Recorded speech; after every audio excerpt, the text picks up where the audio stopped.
Yeah, we're live. All right, so this is Dean. I'm in the middle of telling Nick a couple of stories. Well, telling the viewers now, I guess you could say. A few of my escapades while I was during my last escape from the training school when I got waved out. So I was developing this reputation. Like I always say, I was trying to be a Dillinger-like character. Robberies and police chases. And I had several police chases, and people seemed to be finding them interesting. So I'll tell you about another brief one. In fact, I was only out 30 days when I racked up all these charges. So one by one, I tell you the stories of what I was going through in those 30 days. But another one, I think it might have been my first chase. So I had this notorious cop, Ronald Lewis, right? He was notorious because of his corrupt behavior.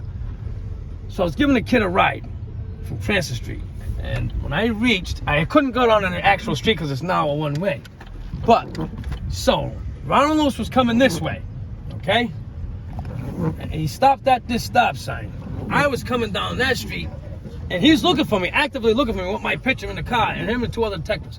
So I stop at this stop sign. He looks at me, okay?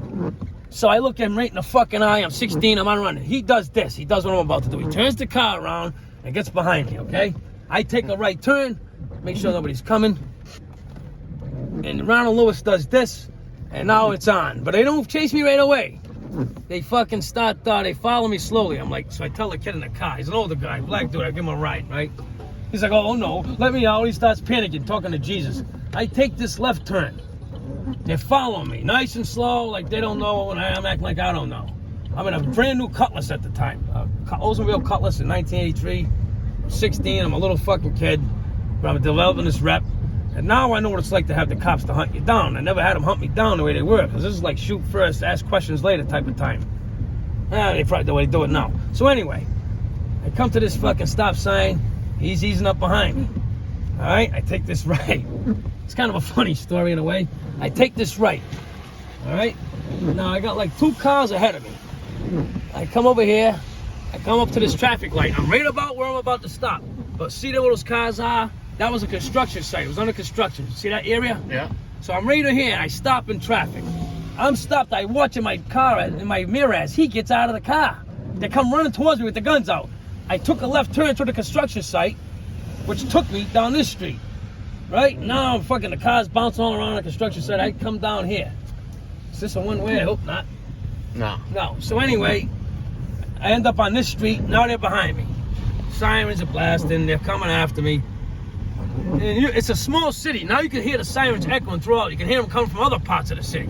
So I'm flying down here. I probably reached around 80 at least, because them Cutlasses weren't that fucking fast, but this is a little side street. Now it's on. The kid beside me's looking for Jesus Christ. I'm telling him, shut the fuck up. He's a grown man. I'm just a kid. And he's like, let me out. They're going to kill us, please. Oh, Jesus, all this fucking shit. And I'm fucking going. I'm flying down here.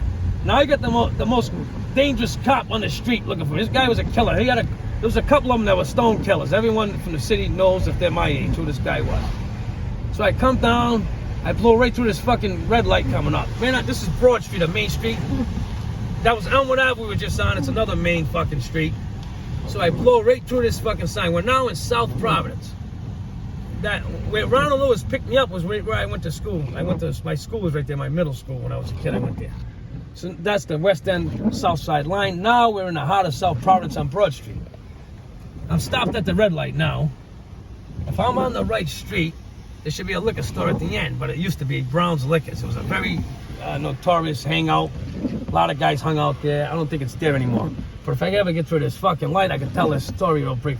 It's not that fascinating of a story, but if you put it all together, it kind of adds up to a little fucking, you can see what I was trying to do psychologically. I was engaged in actively trying to build a reputation in the wrong way in life, obviously. But hey, listen, if I couldn't do anything else in life, I could at least try to build a rep like that, I thought. And that's what kids like me did. You try to thrive off your bad side. And I felt like a somebody. Because people were talking about me. Everybody used to listen to police scanners in those days. So I was developing this reputation as stick-up kid, getaway driver, high-speed chase guy, all this fucking nonsense that comes with it. But listen, when you're a kid. So anyway, I blew through this light. I'm coming down here. I believe this should be Public Street, if I'm not mistaken. I believe it's. If it ain't, then I misstepped it. I'm pretty sure it was this street. I'll know when I get to the end. reason why I want to take you down there for the optics of it, I don't know. I don't even know if it looks the same, but I'll explain it to you when I get there. If it ain't this street, it's the next one over. But see, what happens is I ended up getting a flat tire. Was what happened. There's a little diner over here. Across the street was the diner, and they had Brown's Liquor. Yeah, see, this is the right place. I think that used to be the liquor store, ain't it? Oh, it's gone. See, this used to be a diner. I think that used to be Brown's Liquor, if I'm not mistaken. Right Jesus there? Christ. Yeah. There's a very little time. And this over here, they played dice. Okay? Now, I got a pop to show you this fucking story. Jesus Christ. Now, I tell you because it all ends right here. So right here on my right was a little diner, a little side street, a dusty lot, unpaved, all right? So I ended up right here. The car had a flat tire. I spun it around a little bit, okay?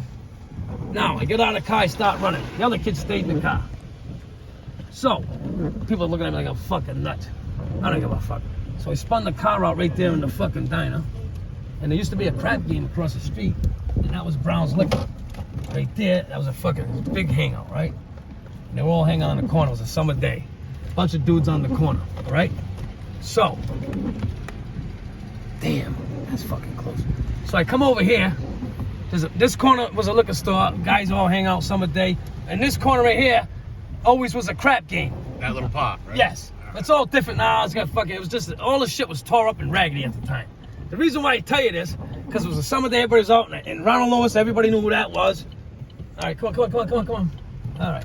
So anyway, what the fuck? You tell me to go, you motherfucker. Excuse me, people. I'm fucking nuts right now.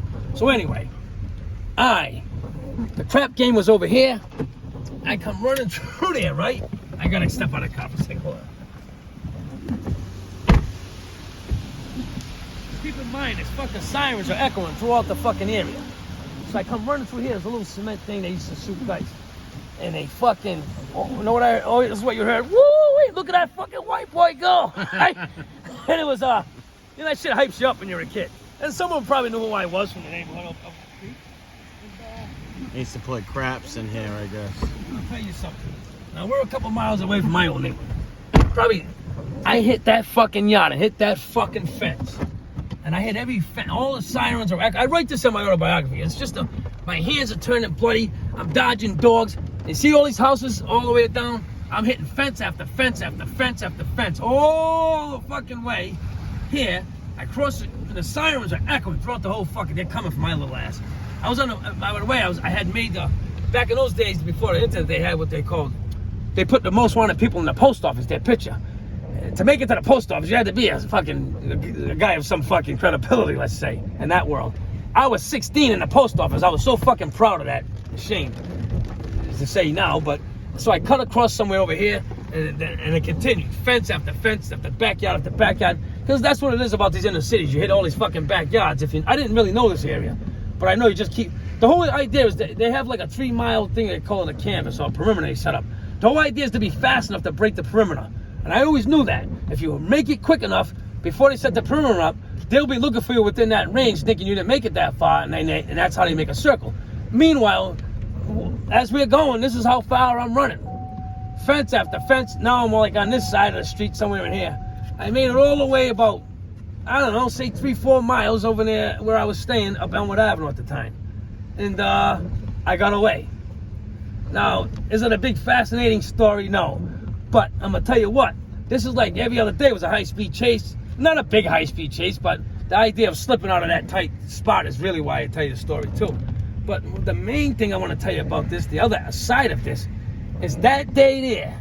Because, you know, when you're seeing these guns out, they're coming after you. They're like, I'm in my rearview mirror, here comes a guy with a pistol, another one got a shotgun. They're ready to come up to that car and they'll let you have it. I was wanted for a shooting, and I was notorious for carrying a gun already. But, what I wanted to say is I'll never forget that day. I finally made it to where I was going. I guess I can drive that way. We're going home that way. I'll show you how far. As I'm driving, this is how far I made it on foot. So keep that in mind as I'm driving. So my brother Darryl actually lived up the fucking street over here, which is where I'm going to pass by on the way to go home. So I go to his backyard, and I'm a bloody mess. My clothes are torn, my face is torn, the bushes, the fences, and my hands are just fucking cut open from all the fucking fences. And there's something about that day I never forgot. I was like, this is when I realized you're in the fucking big leagues now, kid. These motherfuckers ain't playing. They're trying to take your fucking head off. And let me tell you something. It had an impact on me. I think that day was the first time I wasn't so fucking cocky. I lost my cockiness like, kid, you better fucking get away from Providence. And I started trying to stay away out of Providence because I kept getting chased. I got another story on Hartford Projects away from me. But meanwhile, as I'm driving, I'm showing you just how far I was running. But through backyards, mind you, a little bit more that way to the left over there. But I'm running through all these yards. We're talking, I don't know how far this is, 2-3 miles, whatever it is, but on foot with That's the a long way. fucking with the fucking Providence police on your ass, Providence State Police joining them. So I come all the way down here. And I'll never forget, this is another thing that happened. Watch. I can't make this fucking shit up. This is why I became mentally exhausted with the whole fucking... I was only out 30 days, all this shit's going on. Wow. So, I got a couple more stories. I got to see how you respond before I go and tell them I don't want to keep fucking babbling on. There's a building over here on the left. This is where I made it to. Across the street was a notorious bar. I got stories about it called, it's closed now. It was the 4D's Lounge. You know, the type of bar where murders were happening, wise guys in and out, all kind of... It was like a den of thieves and criminals that came in and out of there. But my brother lived in a building. See that brick building? Right there in the corner? Yep. That's Adelaide Ave, I believe. I had a brother lived on the 3rd floor. I made it all the way to right there. And that's where I sat in the back.